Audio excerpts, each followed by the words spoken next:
in light of the 15V paramilitary 2 that's being dropped right now, I decided to run edge retention testing on Maximate 15V and K390. Those scored the best, the highest numbers in my previous testing.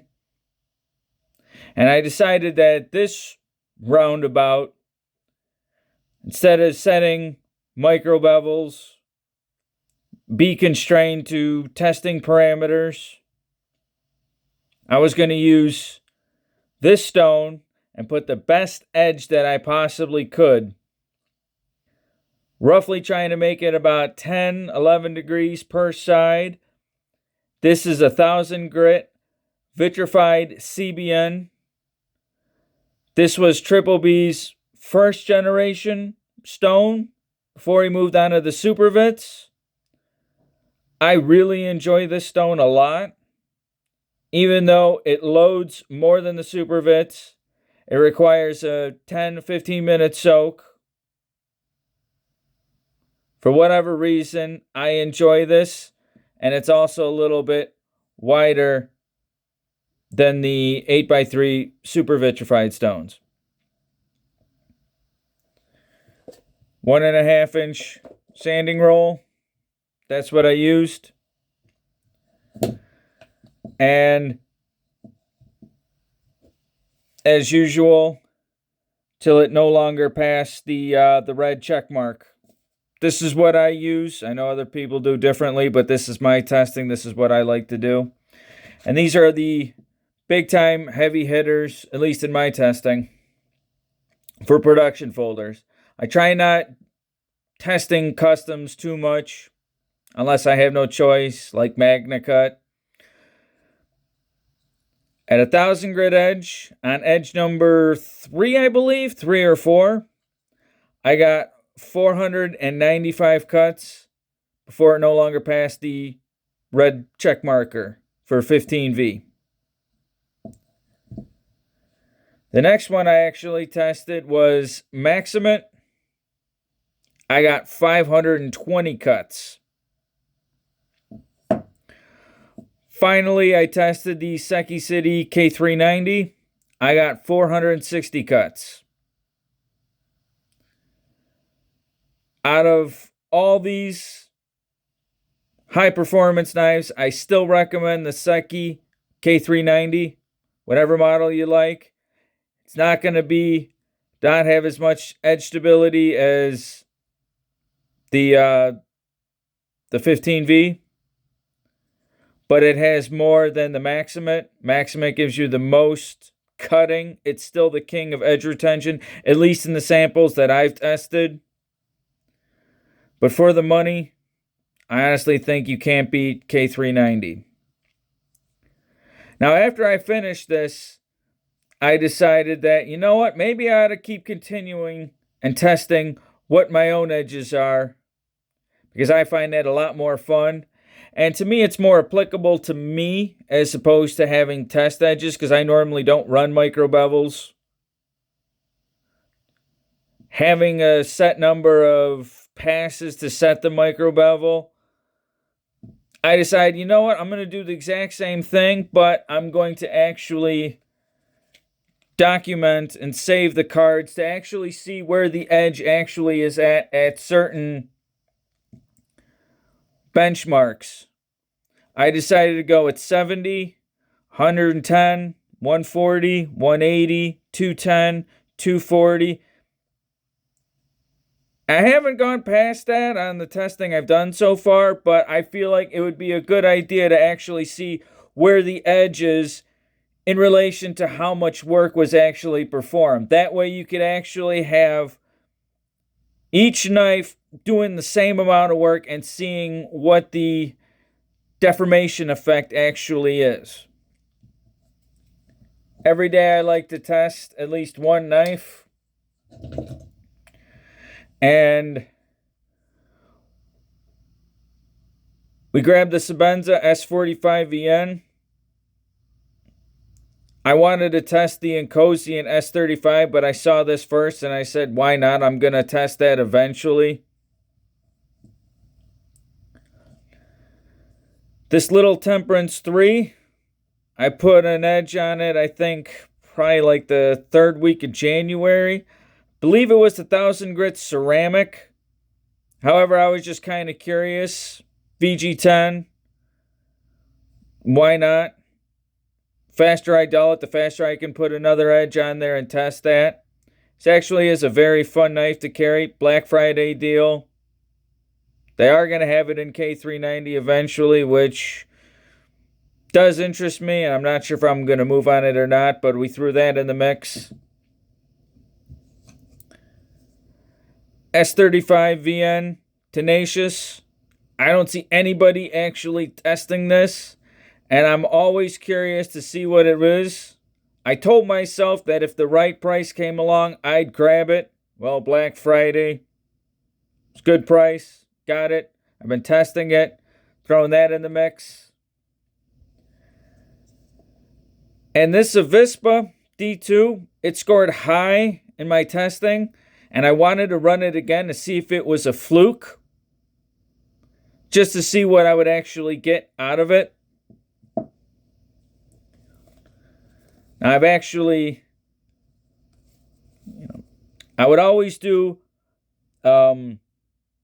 check cuts before I would go to do the official one, just in case there's any abrasive from the sanding roll that's actually on the edge. And generally, I like to have some consistency when I'm testing. This is from a previous test, but what I decided to do was actually hold on to the card so you guys can actually see how much the edge actually is cutting. Generally, when the edge is fresh, it makes it to that blue line. Sometimes a little more, depending. I mean, if I got a long knife like the military, it'll go actually further. But I like doing this because it's actually telling me how much integrity is at the edge. Now, the Sebenza, after 70 cuts, this is where it's at. Obviously, it's passing the marker, so it's going to continue to the next benchmark. Here's the Temperance.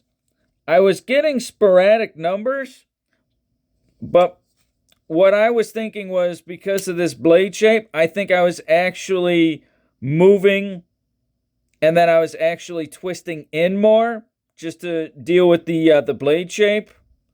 However, it was passing, so I figured it was going to fail at the next go-around. So I figured it's not the end of the world. If it fails, then I would just assume it just, maybe another 10, maybe another 20 cuts past the 70.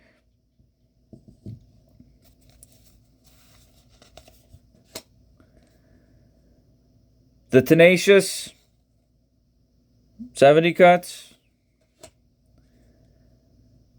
The Avispa D2. As you can tell, the Avispa is holding on to its front end sharpness the best out of all these that are being tested.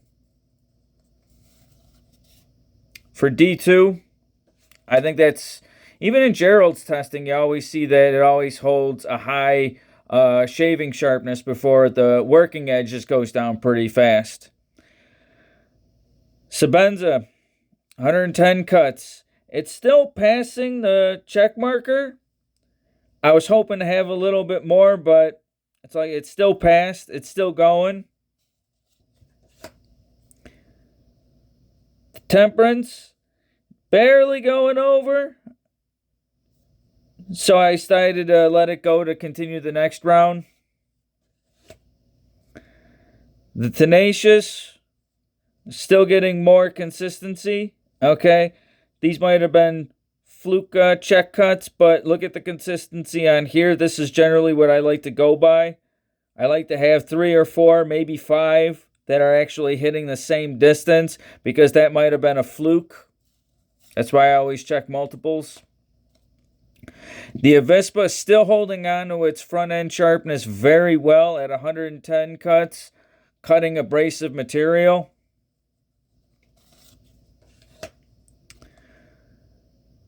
Sebenza at 140 cuts did not make the mark.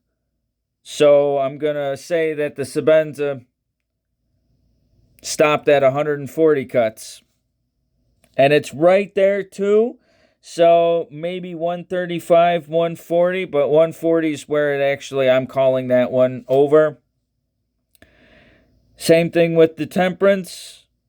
So VG10 with what I believe is a 1K ceramic edge. I think I did a Pride abrasive, and I think I might have used a Spyderco medium bench stone, but I'm not even 100% sure. However, VG10 and the Chris Reeve actually got the same amount of mileage, or very close within that ballpark. The Tenacious at 140 cuts still had some in the tank to keep going. The Avispa, it's a little more sporadic, okay, but it's still passing the line, but it's holding on to its front end sharpness still better than anything else. Better than the Tenacious. The Tenacious at 180 cuts is still passing the check marker, so it's going past it to go to the next round, which would be 210 cuts. The Avispa, this is where it seemed to actually drop off from that front end sharpness. It dropped pretty drastically, but it's still passing somewhat significantly. So we're going to let it go to the next round.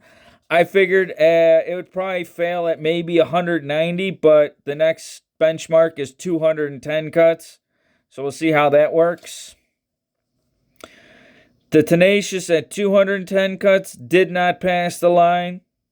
Okay, you got one that's like right there. Okay, so maybe 210, maybe 215, but 210 is where the Tenacious actually stops.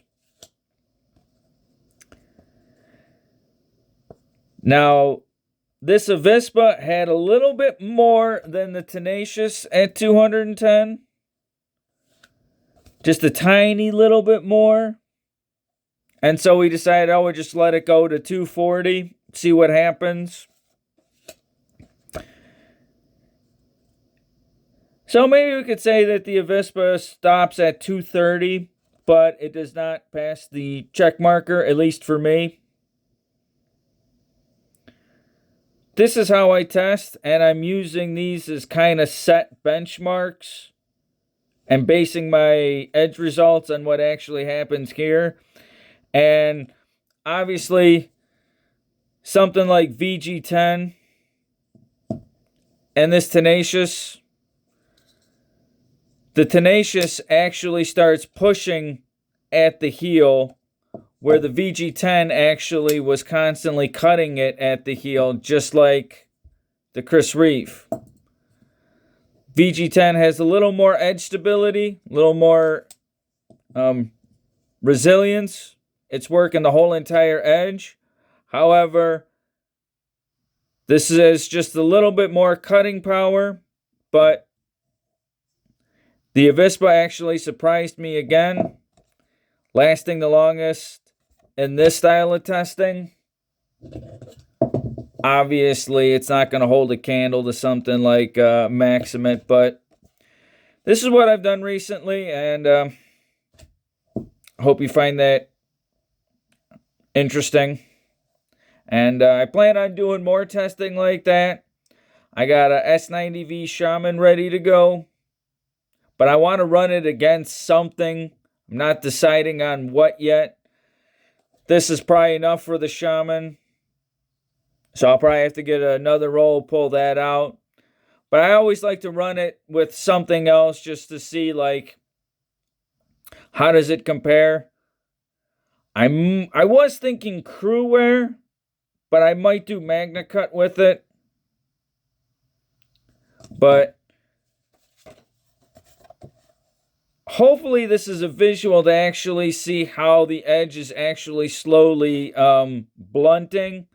It's kind of hard to actually showcase what's going on at the edge hopefully this is maybe the best visual representation of how the edge is actually gradually blunting and where I'm actually stopping the tests, why I'm stopping the tests, or why I'm continuing the tests. I mean, ideally, I would actually, might have checked at 220, maybe 230, but I'm using these as kind of rough guidelines. And so we can kind of generalize where it actually is going. But that's what I've been doing.